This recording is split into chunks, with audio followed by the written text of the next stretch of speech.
Curio friends, welcome to the Curio Art Studio. Behind me, you'll check out all of the different art supplies we have to make art, but our goal is to show you how to make some awesome masterpieces with what you have at home. So check out the supplies that you need for today. Be ready to get creative and make your own masterpiece on Curio Creates.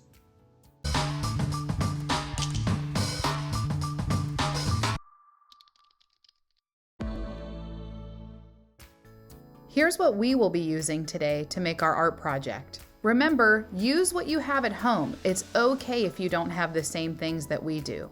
Once you have all your supplies, let's get started. Today we're gonna work on a sweet little fish drawing. We're gonna walk you through how to do everything step by step. We are going to draw, paint, color, and do tons of stuff for our fish today. Ayla and Ray, my daughters, are with me to help, so let's get started. You ready? Yes. Okay, great. I'm So super excited. you're super excited. That's awesome. So I'm going to use a magnet that I found to trace our circles with, because circles can be really hard to draw. Yeah. So we're going to be working on putting these not quite in the middle of our paper, but just off to the side just a little bit. I'm going to hold this nice and tight, and I'm going to trace all the way around it with my pencil. And I like to keep my pencil up and down so that it doesn't slip. If it does, that's okay. I can just erase it. So this is going to be one of my little fish's eyes. And I'm going to leave some space in between, and I'm going to trace another one because our little fish is facing right towards us and swimming at us today. So we're going to be able to see both of its eyes as it swims towards us. Do you need any help holding your magnet down? No? Okay. How's it going, Ayla? You have what you need? Great. All right. If at any point I'm going way too fast, then feel free to pause the video, catch up with us, or if you're moving faster than us, then feel free to skip ahead to the next part. And it's totally fine if you make a mistake. Yes, that's really important because art's not supposed to be perfect. You're supposed to have fun. Yeah. So once... This is kind of slippy, so it just joy. That's okay. Here, let's trace it again right beside it. Go ahead and do that one more time. So once we have our two little circles, we're gonna work on drawing the little underneath part of his face first and the rest of his body. So to do this, we're gonna make a really big U shape that connects his eyes together. And sometimes my little one has a little bit of trouble, so sometimes we do dot to dots, which is great for our artists that are still learning. And you don't have to do it exactly the same as us. They can be creative, right? Yeah. Yeah, that's important. So we're gonna start up here by the eye. Mama, you have to say something. It's okay if you mess up, because if you mess up like showing the head part, that's okay. That's right. So we're gonna start by the eye, and we're gonna go down and make a nice big U shape, and we're gonna connect the other eye together. Do you want dot to dots, or do you think you can rock out this U by yourself? I think you can do it. I can. All right, I think you can too. That's awesome. Once we do the bottom, we're gonna also work on the top.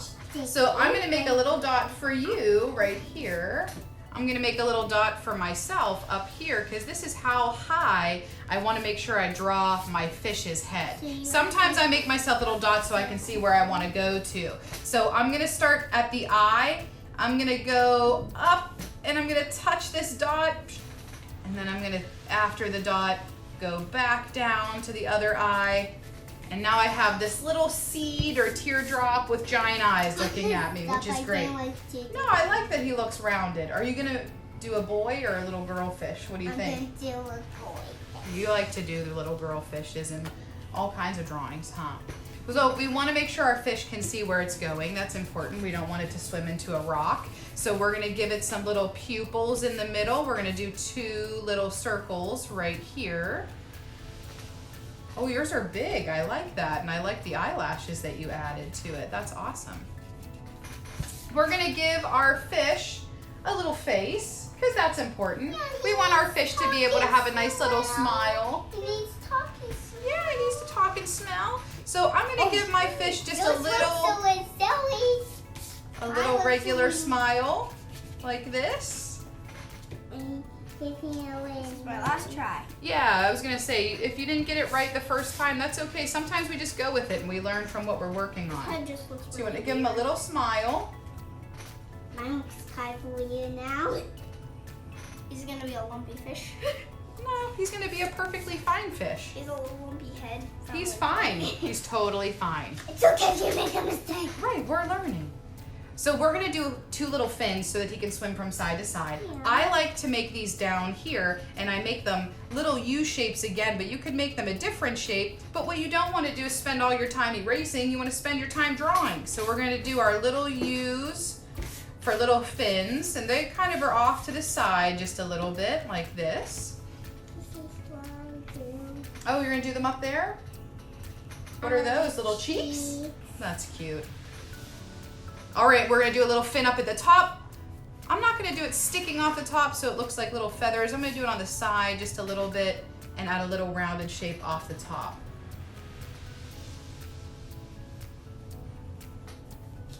Oh my gosh, you're turning yours into a bow. That looks cute. Yeah. Oh, I love his little smile.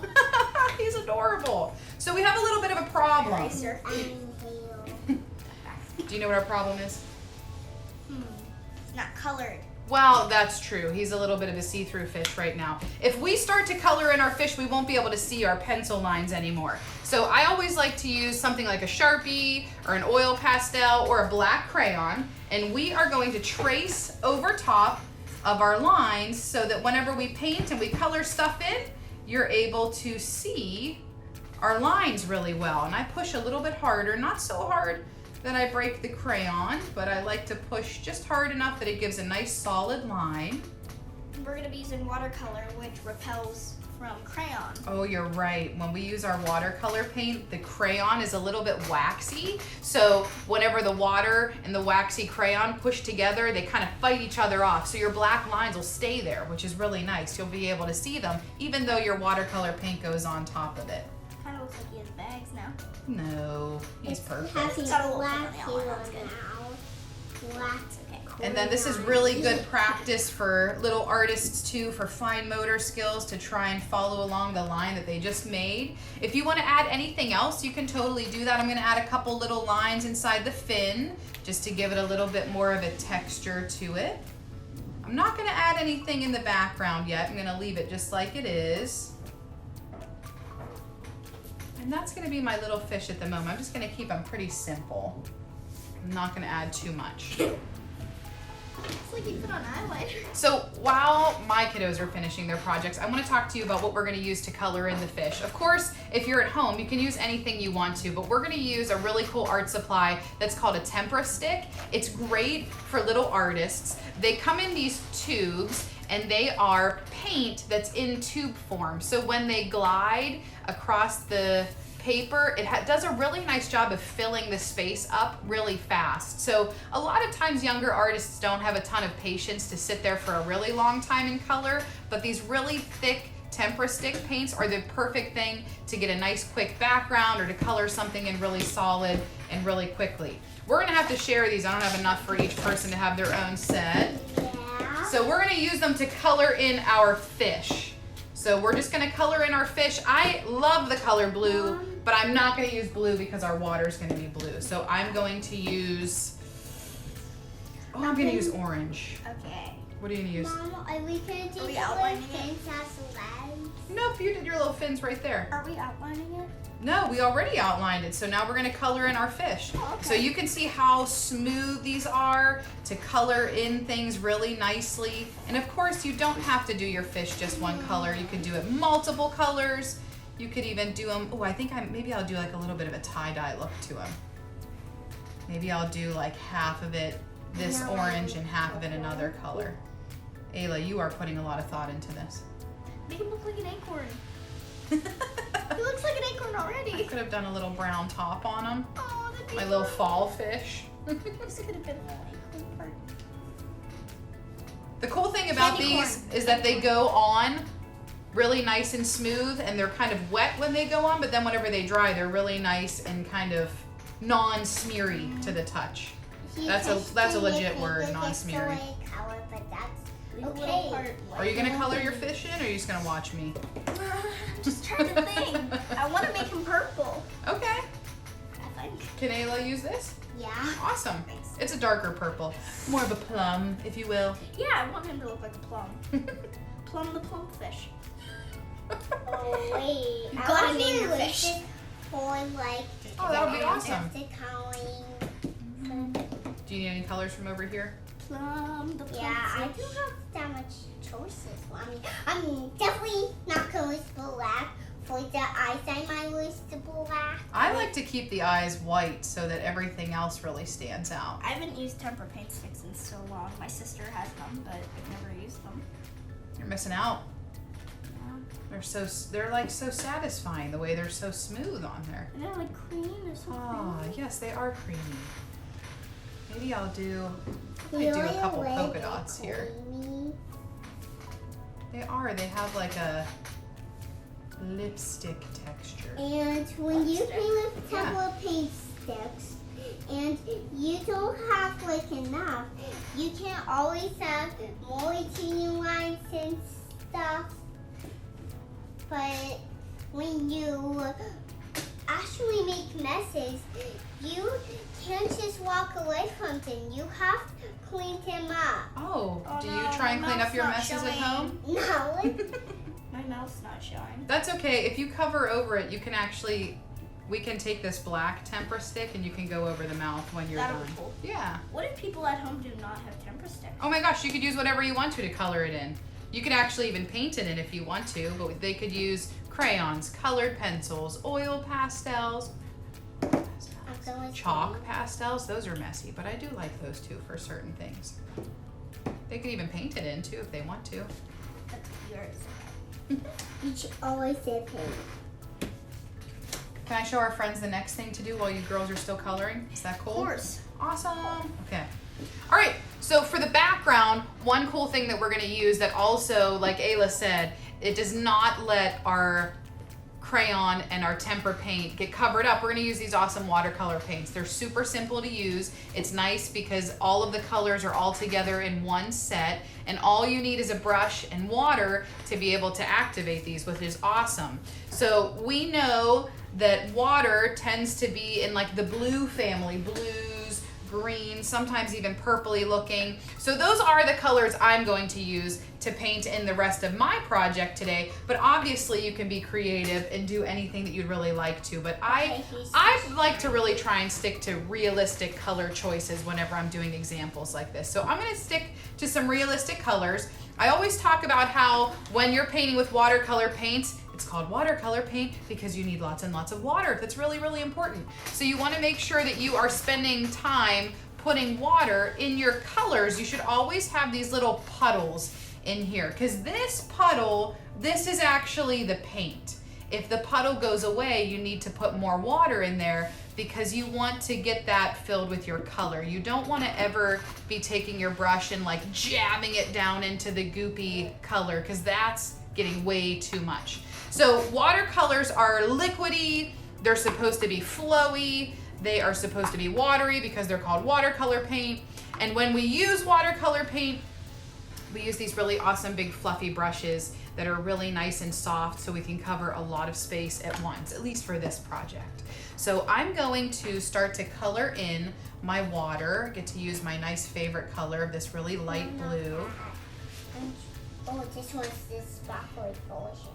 So we want to spread out these little puddles. It doesn't really matter what direction you paint your project in. With some people will choose to go all the way across really nice. Other people will do different areas of color like this and kind of have it be a little splotchy. But when your brush starts to look like this, it's like, oh my gosh, I'm so thirsty. And you need to dip it back in the water for a drink because he's super thirsty and needs more water. So the watercolor paint is important that you have lots and lots of water, really liquidy on there. But you can mix colors together with watercolor paint, which is really cool. So you can have some areas of blue and some areas of greenish blue. I would color in your bow. Are you gonna do that also? I'm just thinking what. Tough choices thinking about what colors, huh? We're gonna really spend some time getting this whole background painted in. I like to mix my colors together. Not too much. If I mix them together too much, sometimes it can look a little bit too dark and murky. I like to keep the water looking nice and blue still. This guy's almost running out. I have to add some water to him. Yeah. Here you go. It's a You like mine? cute I do. I like his marking that goes across like that. That's pretty He looks neat. like a cracked eggshell. I think a chick's gonna hatch out of his head. Oh, that'd be concerning, I think. Now I think I'm just gonna need this some black to like cover the edges so that the what does it cover the tan and I don't want the white to cover the tan because Oh, well, be careful. This will be really dark because it's your black color. You ready for watercolor so, yeah. paint? I have a fish and his name is Purple Fish. Cause he's purple. All right, there's your watercolor paints. Paul, yours are a lot more full than mine are. now that's what I call black. Oh no, timber. Now, So we're gonna continue painting in our background. We're gonna get this nice and blue. We do whatever colors we want with the background. Yeah, I said you could really do whatever colors you want. I'm going for mainly blues because he's swimming in the water. So I wanted it to look real nice and blue. And blue's my favorite color, so that was like a no-brainer I'm there. gonna do some purple around him, but first I'm actually gonna do the background so that I can blend the blue. now I'm just gonna Right on. go into eyes. That sounds good. Because he's This shining in the water. messy color paint. Hope it doesn't leave that. Oh, that's very light. Yeah, the more water you have, the lighter it makes your paints, which is nice. You want it to be a nice balance between like, you want a lot of color, but you don't want it to be really thick and cakey. So if at any point you have too much color, you can always add a little bit more water to it, which is cool. Might look a little close because this color. No, I like that color. It's nice and bright. That looks really neat. That looks awesome. We picked this book today because we love that all of the images in the book, all of the illustrations are actually hand painted. So you can see all of the different brush strokes and paintings and colors used while we read. This is called Paul Meets Bernadette by Rosie Lamb. Is that not the cutest name? Yes, I Rosie Lamb. Paul Meets Bernadette. Paul used to go around in circles. He made big circles and little circles. He circled from top to bottom and from bottom to top. Then, one day, Bernadette dropped in. "What are you doing?" Bernadette asks Paul.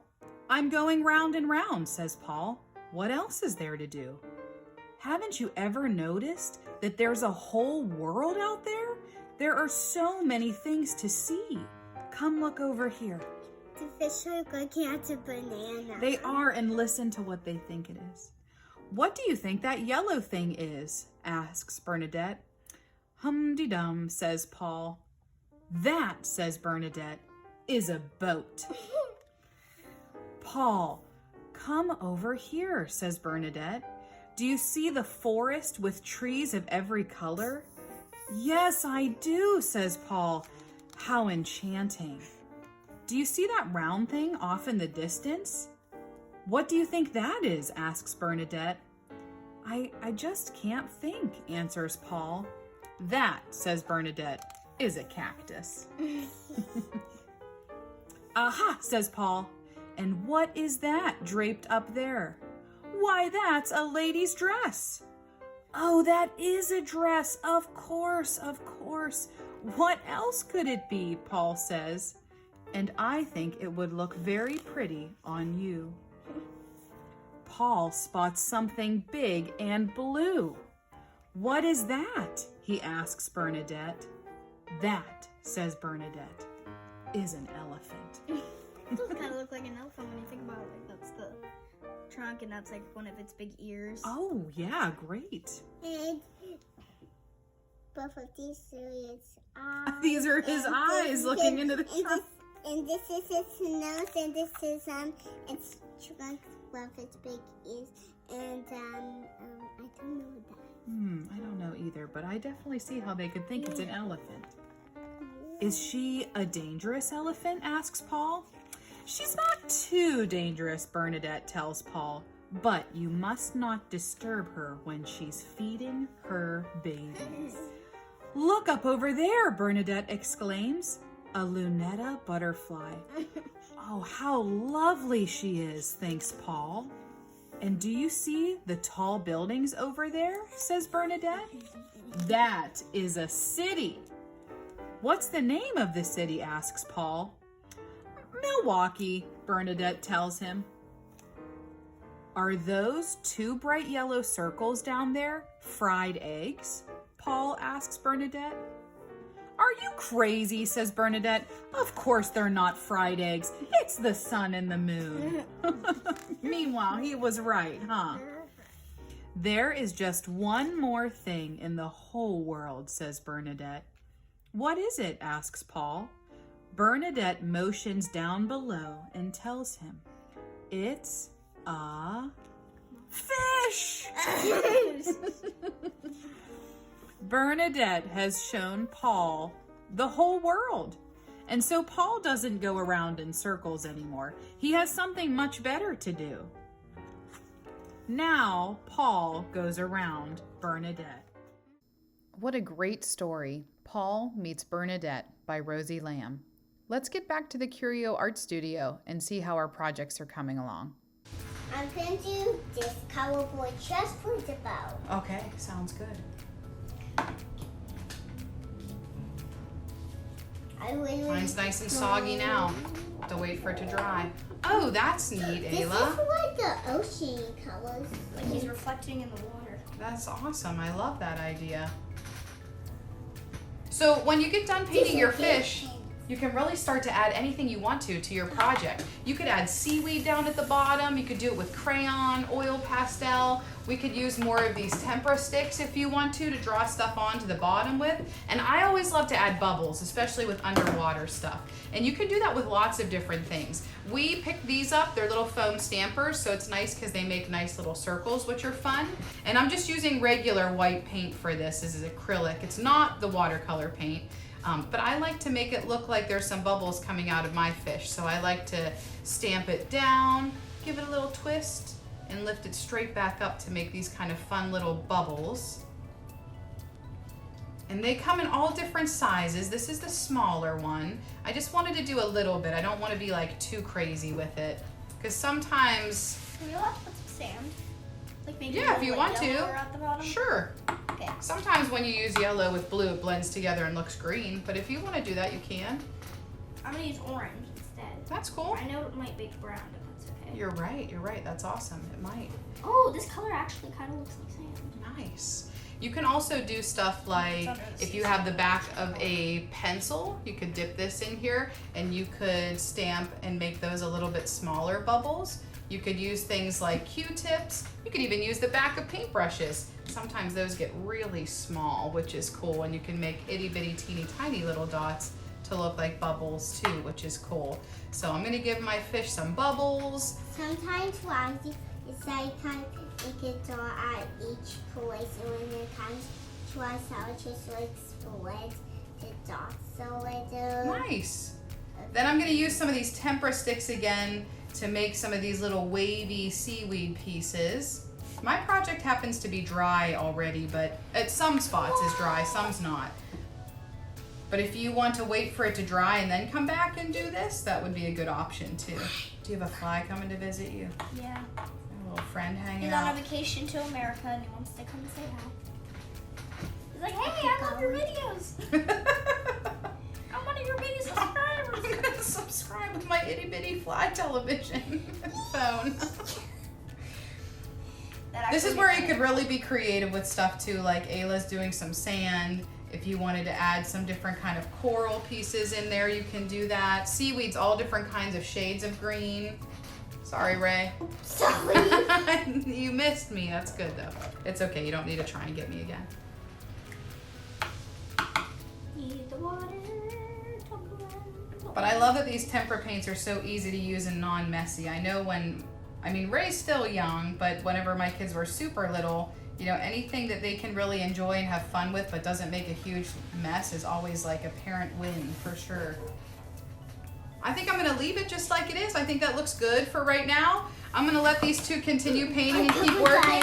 That's okay. You can add whatever you want to your project, but you know, like I said, we just want this time to be a cool time where you can experience being creative, learn how to do a project with your kids, or just let them go on their own and, you know, really make art and be proud of what they make and build some confidence trying some new art supplies and being creative. Check out these artists in action making the same project you are at the Curio Art Studio on Main Street of Zillionople.